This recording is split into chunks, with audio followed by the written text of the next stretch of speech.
पोपली के सभी निंदकों को मेरा प्यार भरा नमस्कार। कल्पना की काल्पनिक बातें सीरीज़ मेंटल बुढ़िया की टेढ़ी पूछ में सबका हार्दिक स्वागत है। ये भी कल्पना की काल्पनिक दुनिया से ही रिलेटेड है, क्योंकि जैसे मैंने पहले बताया था, बाकी किसी से मेरे को कोई लेना देना नहीं है। मेरी चहेती सिर्फ़ और सिर्फ पोपली है। बट क्योंकि इन औरतों ने आके आगे से इतना रायता फैलाया था, तो ना चाहते हुए भी इनके ऊपर टिप्पणी देना हमारा भी हक बनता है, वरना काफ़ी चौर में रहेंगे ना। और इनका एक स्पेशलिटी है, ट्रांसपेरेंसी में बहुत विश्वास रखती है मैडम। अपने ब्लॉग में बार बार बोलती है ट्रांसपेरेंट रहना चाहिए, बट सरप्राइजिंगली अपने कमेंट सेक्शन से सबको उड़ा डाला है और हमें वहाँ कमेंट करने की परमिशन ही नहीं है।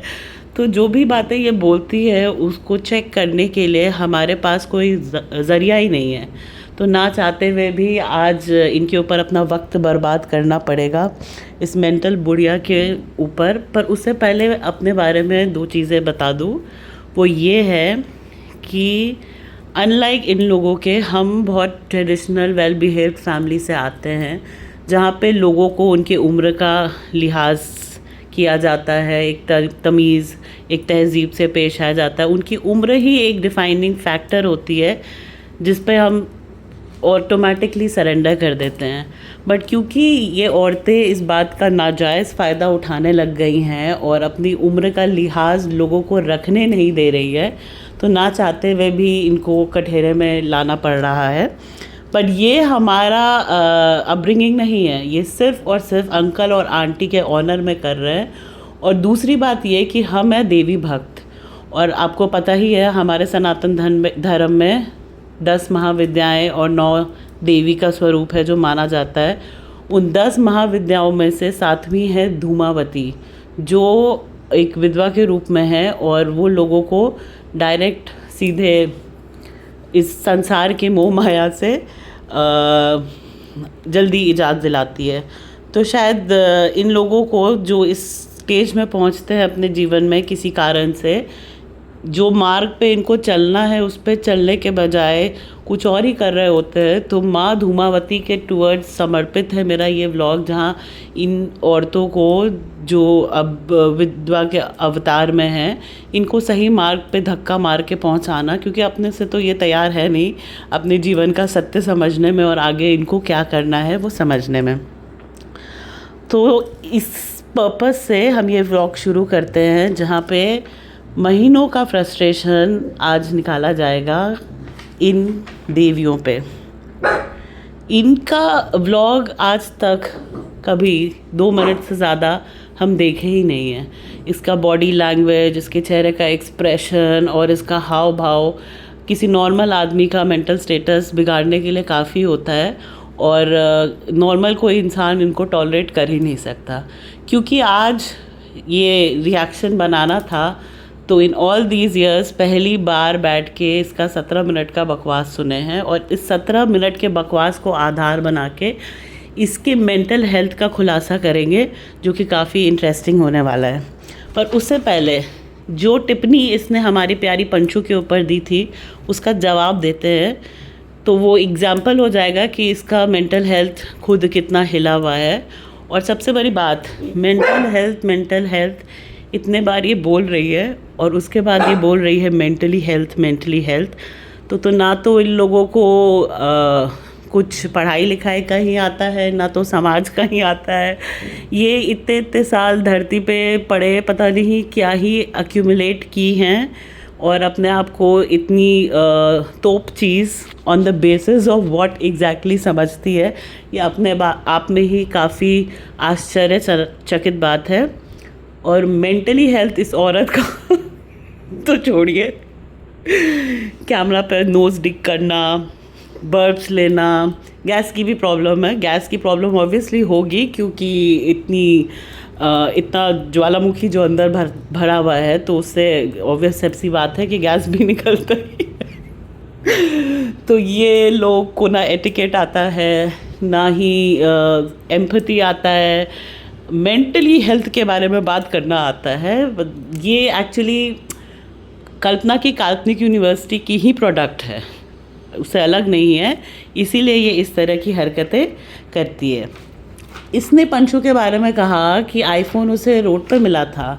नहीं भाई साहब, आईफोन उसे रोड पे क्यों मिलेगा? जो व्लॉग्स जिसके पैसा पीटी थी हमारी पोपली, वो इसके थ्रू ही बनता था। बाकायदा ये बराबर की हकदार थी, इसका हक मार के वो 1.5 शानी निकल ली और उसको सपोर्ट कर रही है ये। पर और इतना इन लोगों को एक्सेसिव फेथ है भगवान के ऊपर, हाँ, कि जिसका कोई नहीं होता उसका भगवान होता है।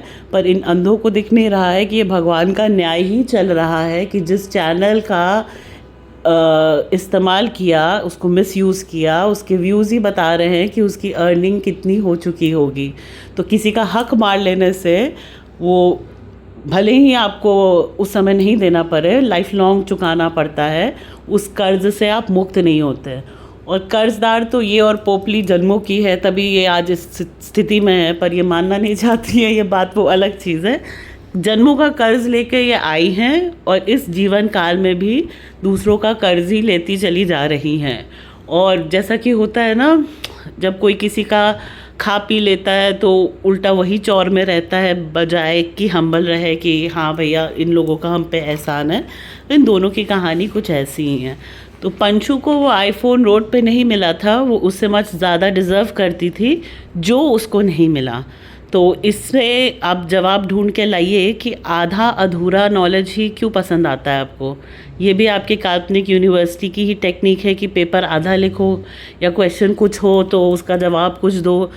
वो होता है ना कुछ स्टूडेंट्स जो आंसर नहीं आता तो वहाँ हनुमान चालीसा लिख कर आ जाते हैं सोच के कि टीचर मार्क्स दे देगी। ये सारी जो तुच्ची फर्जी हरकतें करते करते अपनी ज़िंदगी यहाँ तक लेकर आए हैं। थोड़ा ठहराव लाइए अपने अंदर, उम्र का लिहाज कीजिए कि एक टीनेजर लड़की से बराबरी का। और क्या एक्सप्रेशन, समझी, उसको तो कोई समझा या ना समझा, आपको तो अच्छी तरीके से समझ गया है कि आप चीज़ क्या हैं। और कह रही है मैडम कि पंचू में एक इनोसेंस था पहले जो अब नहीं दिखता, उसकी वजह से ये मैडम उनका व्लॉग अब नहीं देखती। तो इनसे मेरा क्वेश्चन है कि आप तारीख में बताइए एग्जैक्टली कि किस टाइम आपको उसमें इनोसेंस दिखता था और उस इनोसेंस के कारण आप वो व्लॉग देखा करती थी। क्योंकि जहाँ तक हमें याद है आप डे 1 से पंचू के लिए नेगेटिव वीडियोज़ ही बना रही हैं। तो अपनी बातों को खुद से कॉन्ट्रडिक्ट मत कीजिए और जो सच है वो बोलिए कि आपको पंचू से डे 1 से उतनी ही एलर्जी थी और डेटॉल की तो औकात आपकी लगती नहीं है। मिट्टी से हाथ ही धोती होंगी, मिट्टी से हाथ धो के उसके पीछे पड़ गई थी। ये 150 रुपये का नाइटी पहन के खानदानी लोगों के ऊपर टिप्पणी करने वाली तेरे पूछ की बुढ़िया है ये हमारी मेंटल बुढ़िया। और इसने ये कहा कि कैसे पंचू उस जिम में चली जाती है, कैसे उससे ये वो मशीनों को छू सकती है जिसे कभी काजवीर छुआ करते थे। अबे उल्लू की पट्टी, उसी घर में रहती थी वो काजवीर के साथ, उस घर की हर चीज़ काजवीर ने छू रखी है। जब वो उस घर में रहती है उसकी यादों के साथ तो ऑब्वियसली बाकी चीज़ों में भी रहेगी। तुम्हें बहुत परेशानी होती है क्योंकि जिम तुम अपने बाप के घर से दहेज में लाई थी ना, तुम्हें सबसे ज़्यादा इमोशंस फूट रहा है काजवीर के लिए, तुम्हारे कोख से जन्मा था ना वो, और तुमने ही तो पोपली की शादी कराई थी उससे। तो ऑब्वियसली इस एक्सट्रीम लेवल का इमोशन इन लोगों के लिए तुम्हें ही तो आना चाहिए। उस घर में किसका रिलेशनशिप किसके साथ कैसा होना चाहिए, कौन किसको क्या बातें बोले नहीं बोले, ये बैठी है बताने के लिए।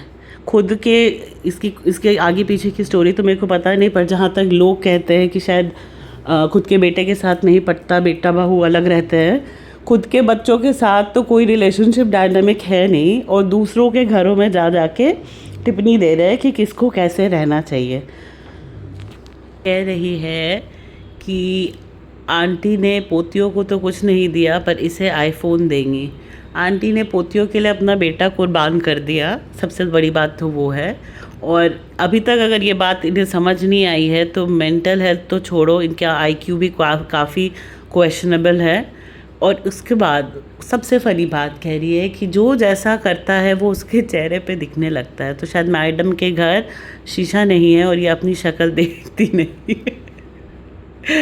इनको देख के मेरे को वो काली छिपकली जो दीवार पे घूमती है, जिसका ना तो रंग काला होता है ना तो पीला होता है, वो मिक्स्ड होती है, वो कैमोफ्लाज लिजर्ड्स जो होती हैं, ये हमेशा मेरे को उसकी याद दिलाती है। तो पता नहीं इनके घर के शीशे में शायद ये स्नो वाइट दिखती होंगी, जो इन्हें अपनी असलियत खुद नहीं पता और दूसरों पर टिप्पणियाँ देती फिरती है। ये तो हुआ इनके मुंह से कही हुई बातों का जवाब। अब हम आते हैं इनके एक्चुअल मेंटल हेल्थ पे, और वो बहुत इंटरेस्टिंग होने वाला है। आप लोगों ने वो पिक्चर देखी है फितूर? कभी समय मिलेगा तो ज़रूर देखिएगा, बहुत ही अच्छी मूवी है और काफ़ी डीप है। उस स्टोरी में क्या होता है कि क्योंकि तब्बू के अपने जवानी के दिन में एक लव स्टोरी फेल हो जाती है, तो वो अपनी बेटी को इनकरेज करती है उसी टाइप का एक लव स्टोरी बनाने का, ताकि बेटी इवेंचुअली उस लड़के का दिल तोड़े जो ये नहीं तोड़ पाई थी, क्योंकि लड़का ने इसे डिच किया था। एंड ये पूरी स्टोरी आपको मतलब when you will see it तो आपको लगेगा वाओ, मतलब कैसे साइकोलॉजी वर्क करता है और लोगों के अंदर क्या क्या बातें दबी रह जाती है सालों साल। तो हमारी ये मेंटल बुढ़िया के अंदर का जो सच है वो ये है कि ये जिस एज में है अभी, ये अपने आप को उस एज की नहीं समझ रही है, ये अपने आप को वही दुल्हन समझ रही है तो सालों पहले ससुराल आई थी और जिसके साथ हादसा हुआ था, और ये मेंटली उसी एज में अटकी हुई है और तभी ये पोपली से इतना रिलेट करती है। ये इतने सालों का डिफरेंस उस हादसे को हुए हुए या ससुराल से निकले हुए ये रजिस्टर ही नहीं करती है, अटकी हुई उसी स्टेज में है, और दैट इज़ वाई ये पोपली से रिलेट करती है।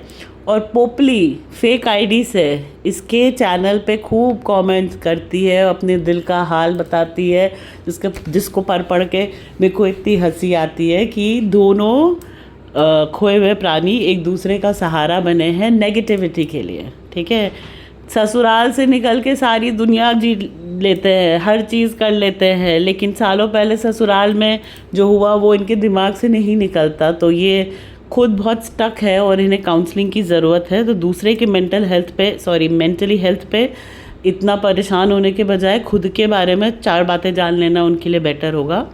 और दूसरी बात, वहाँ भी ये गलती ही कर रही है, क्योंकि पोपली का एक्सपीरियंस अब उसके ससुराल में और इसका एक्सपीरियंस अपने ससुराल में सेम नहीं है। पोपली को अपने ससुराल का कोई ट्रॉमा नहीं है, जब तक वो थी वहाँ उसके सास ससुर के साथ ठीक ठाक ही जमा उसका। बाहर निकलने के बाद उसके क्योंकि इसे बाहर निकलना था तो इसने ज़बरदस्ती इस कहानी को ट्रैजिक बनाया, पर इसीलिए वो इतनी हैप्पी और नॉर्मल है, क्योंकि एक्चुअल में कोई ट्रॉमा इसके ससुराल में हुआ ही नहीं। तो अगर ये मेंटल बुढ़िया पोपली से रिलेट करती है उस कैपेसिटी में कि उसके साथ भी ट्रॉमा हुआ, तो इसका वो अंडरस्टैंडिंग भी हिला ही हुआ है, और ये ना इधर ही से ठीक से समझती है ना उधर से ही ठीक से समझती है जो भी हो। ठीक है, ये कैमरा पे आके इतनी कॉन्फिडेंस से इतनी नेगेटिविटी फैलाती है, तो और पलट के जवाब सुनने के लिए तैयार नहीं होती। अपने कमेंट सेक्शन को इन लोग क्लीन करके एकदम आइडल ह्यूमन बीइंग बनने की कोशिश करता है। तो मेरा इन लोगों के लिए एक लास्ट जो मतलब ये जो बढ़ चढ़ के बड़ी बड़ी बातें करते हैं उसकी असलियत क्या है वो सुनिए। चील चील चिल्ला के कजरी सुनाए, झूम झूम कौवा भी ढोलक बजाए, चील चील। बस इतना ही है, एक है चील और दूसरा है कौवा, और आपस में ही दोनों खूब शोर शराबा नौटंकी कर रहे हैं, सोच के कि बहुत कुछ सब्सटैंशियल कर रहे हैं। दोनों के दोनों एक ही बराबर घटिया और यूज़लेस इंसान हैं, और इनके चूड़ी पायल कंगन की कहानी ख़त्म नहीं हो रही है, पर जाना इनको धूमामती के मार्ग पर है। सरेंडर करना है, चीज़ें समझनी है और उस पर अमल करना है, ना कि ये दुल्हन ससुराल पति इन्हीं कहानियों में उलझे रहे। नेक्स्ट इनको साधना करना और इस तरह की चीज़ें करना ज़्यादा फ़ायदेमंद होगा बजाय कि ये फालतू की बातों में अपनी ज़िंदगी बर्बाद करना, क्योंकि नेक्स्ट जन्म में फिर से ये कहानी रिपीट होगी। अब वो होता है ना कि अगर हम लेसन्स लर्न नहीं करते तो वापस से वही हाल होता है। तो वही हाल वापस से इनका होगा अगर ये दोनों आज नहीं सुधरी तो। एक फ़नी बात इन लोगों से रिलेटेड बताना चाहेंगे। जब हम स्कूल में पढ़ते थे ना, तो मेरी एक दोस्त थी जो आती तो बहुत अच्छे घर से थी, पर शायद उसे कोई पॉकेट मनी नहीं मिलता था। तो वो क्या करती थी ना, वो गोलगप्पे वाले के पास, जैसे आप गोलगप्पा खाते हो तो वहाँ पे थोड़ी भीड़ होती है ना, और स्कूल्स में तो ज़्यादा ही होती है क्योंकि 10-12 बच्चे खड़े होते हैं खाने के लिए। तो उन 10-12 बच्चों के बीच वो चुपचाप से खड़ी हो जाती थी और कहीं से ना वो जिसमें गोलगप्पा मिलता है वो पत्तल लेके खड़ी हो जाती थी। गोलगप्पे वाले को ऑब्वियसली याद नहीं रहता किस बच्चे ने पैसा दिया किसने नहीं। तो जब वो देना शुरू करता है तो सबको देना शुरू करता है, और वो बिना पैसे दिए वो ऐसे ही रोज़ गोलगप्पे खाया करती थी। तो ये विधवाओं का ना ऐसे कहने में बुरा लगता है, पर क्योंकि ये दूसरों के बारे में इतनी गंद मचाती है, इनकी औकात भी इन्हें दिखानी चाहिए कि ये ऐसे ही पत्तल लेके गोलगप्पे वाले के पास तो नहीं खड़ी होती। Better things, prosperity, luck, better things in life के चारों तरफ खड़ी हो जाती है कि इनके भी पत्तल में वो मिलेगा। भैया आप जिस सिचुएशन में हो अपने कर्मों के वजह से हो, और मेरे को आज इस बात को कहने में बिल्कुल कोई हिचक नहीं है, क्योंकि हाई टाइम आप लोगों को ये बात रियलाइज़ हो। अबला, विधवा, ये सब अपने कन्वीनियंस से आप बन जाते हो, पर rest of the time modern बन के सारी चीज़ें करते हो जो कि उसी सिचुएशन में प्रोहिबिटेड होता है। तो आप ये दोनों तरफ से नहीं खेल सकते हैं। या तो आपको कल्चर फॉलो करना है तो आप कल्चर टोटली फॉलो कीजिए, और अगर नहीं करना है तो फिर नहीं कीजिए। एक तरफ आप ससुराल पे डिपेंडेंट है अपने इमोशनल, फाइनेंशियल, सोशल सपोर्ट के लिए, दूसरी तरफ आपको कोई भी लिहाज नहीं रखना है।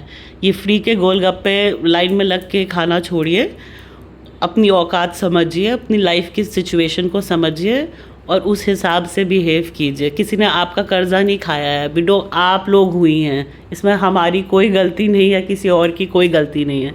आप ऐसा क्यों हुई हैं, आपके लिए अच्छा होगा आप वो समझे, बजाय कि कौन किसका फर्नीचर छू लेता है, कौन कहाँ रहता है, कौन किसको खुश होने के लिए बोलता है, कौन कब दुखी हो सकता है। Get a grip on your self.